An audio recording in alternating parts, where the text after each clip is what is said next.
Hello friends, welcome to my channel S3 Tech.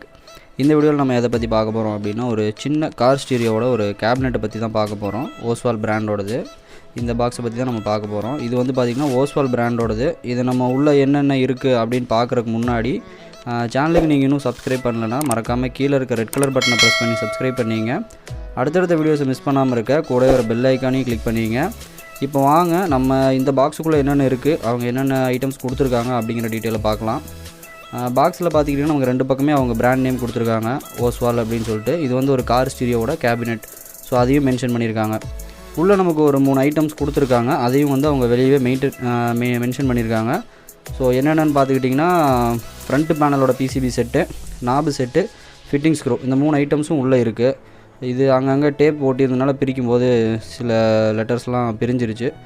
So இதில் சைடில் பார்த்திங்கன்னா நமக்கு மாடல் நம்பர் கொடுத்துருக்காங்க. மாடல் நம்பர் 1313 கொடுத்துருக்காங்க. அதுக்கு கீழே ஒரு மாடல் நம்பர்னு போட்டு 134 அப்படின்னு கொடுத்துருக்காங்க. ஸோ அது அவங்களோட நேமிங் லைக் அந்த மாதிரி இருக்கும் போல். அண்டு சைடில் இது யூஎஸ்பிலாம் இருக்குது அப்படிங்கிற மாதிரி மென்ஷன் பண்ணியிருக்காங்க. வேறு பெருசாக எதுவுமே மென்ஷன் பண்ணல. அவங்க கம்பெனி நேம், அவங்களோட டேக்லைன் அண்டு உள்ளே என்னென்ன இருக்குது, இதோட மாடல் நம்பர், அவ்வளோதான் நமக்கு உள்ளே கொடுத்துருக்காங்க. உள்ளே வந்து பார்த்துக்கிட்டிங்கன்னா நமக்கு ஒரு மெட்டல் பேனல் இருக்குது. அதையும் வந்து ஒரு பிளாஸ்டிக் கவரில் போட்டு தான் நமக்கு கொடுத்துருக்காங்க. ஸோ நம்ம எடுத்துகிட்டு பேனலை பார்ப்போம். இது வந்து பார்த்துக்கிட்டிங்கன்னா நீங்கள் காரு அண்டு டாடா ஏஸ் அந்த மாதிரி வண்டிக்கெலாம் நம்ம போடுறதுக்கு வந்து இது கரெக்டாக இருக்கும். ஸோ அந்த கேபினில் நமக்கு கரெக்டாக ஃபிக்ஸ் பண்ணுறதுக்கு இது யூஸ்ஃபுல்லாக இருக்கும். இது ஏன் கலண்டுட்டு இருக்குன்னா, நான் ஆல்ரெடி ஸ்க்ரூவை கழட்டிட்டேன் உள்ளே இருக்கிறது எடுக்கிறதுக்காக. ஸோ அதனால் மேல் பேனல் நமக்கு வந்து கலண்ட மாதிரி இருக்கும். இதில் மேலே பார்த்துக்கிட்டிங்கன்னா நேமிங் கொடுத்துருக்காங்க. 2 சைடும் நமக்கு வென்டிலேஷனுக்காக ஹோல்ஸ் கொடுத்துருக்காங்க, மேலேயும் கொடுத்துருக்காங்க. ப்ளஸ் பின்னாடி நமக்கு ஒரு 2 ஸ்க்ரூ ப்ளஸ் ஒரு ஒயர் எடுக்கிறதுக்கான ஹோல்ஸும் கொடுத்துருக்காங்க. மேலே வந்து பார்த்திங்கன்னா ஓஎஸ் ஆடியோ அப்படின்னு மென்ஷன் பண்ணி USB MP3 மல்டிமீடியா பிளேயர் அப்படின்னு மென்ஷன் பண்ணியிருக்காங்க. உள்ளே பார்த்துக்கிட்டிங்கன்னா நமக்கு இதுக்குள்ளே நம்ம பாக்ஸில் மென்ஷன் பண்ணியிருந்தால் அந்த திங்ஸ்லாம் உள்ளே கிடக்குது. ஆக்சுவலாக நான் பிரிச்சுட்டு நான் பின் பண்ணாமே போட்டேன். ஸோ எல்லாம் செதறிடுச்சு. என்னென்ன இருக்குதுன்னு பார்த்துக்கிட்டிங்கன்னா ஒரு சுவிட்ச் இருக்கும். ஸோ எதுக்கு உள்ளே போகிறோன்னு எனக்கே தெரில. ஸோ இதில் வந்து பார்த்துக்கிட்டிங்கன்னா நமக்கு ஒரு மூணு நாபு இருக்கும். ஒரு பெரிய நாபு, ஒரு சின்ன நாபு, அப்புறம் 2 ஸ்டிக் இந்த மாதிரி இருக்குது. ஆக்சுவலாக அந்த ஃப்ரண்ட் பேனலில் நம்ம வந்து இதை ஃபிக்ஸ் பண்ணுறதுக்காக இந்த செட்டு கொடுத்துருக்காங்க. இந்த ஃபிட்டிங்ஸ் இல்லைன்னா நம்ம அதை வந்து ஃபிக்ஸ் பண்ண முடியாது. ஸோ இந்த ஃபிட்டிங்ஸையும் அவங்களே கொடுத்துட்றாங்க. இதில் வந்து பார்த்துக்கிட்டிங்கன்னா ஒரு சுவிட்ச் இருக்கும். நார்மலாக நீங்கள் டெக் சுவிட்சுன்னு சொல்லுவாங்க, பவர் ஆன் ஆஃப் சுவிட்சு. அதுக்கப்புறம் பார்த்திங்கன்னா 3 நாபு இருக்கும். 3 நாபு ப்ளஸ் இந்த சுவிட்சுக்கும் ஒரு நாபு இருக்கும். ஏன்னா இது உங்களுக்கு மிஸ் ஆயிடுச்சுன்னா வேறு எங்கேயும் கிடைக்காது. ஆக்சுவலாக வேறு எதுவும் இதுக்கு சூட்டும் ஆகாது.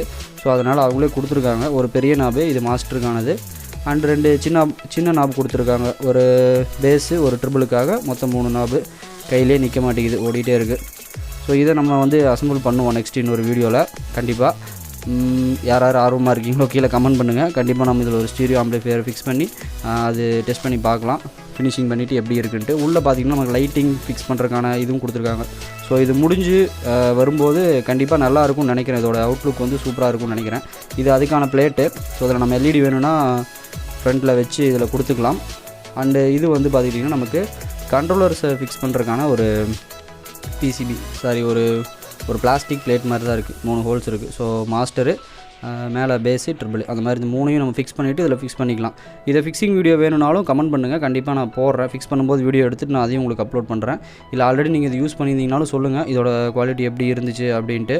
ஸோ வெயிட்டு நல்லா தான் இருக்குது, ரொம்ப மொக்கையாகவும் இல்லை, ரொம்ப பெருசாகவும் இல்லை, மீடியமாக இந்த பட்ஜெட்டில் இது கொஞ்சம் நல்லாவே இருக்குது அப்படின்னு சொல்லலாம். இந்த 2 ஸ்க்ரூ ஹோலு, நமக்கு இது ஒரு ஒயர் எடுக்கிறதுக்கான ஹோல், இது ப்ளஸ் நம்ம பெரிய பஞ்சாக ஒரு ஒயர் போடுவோம்ல அது எடுக்கிறதுக்கான ஹோல்.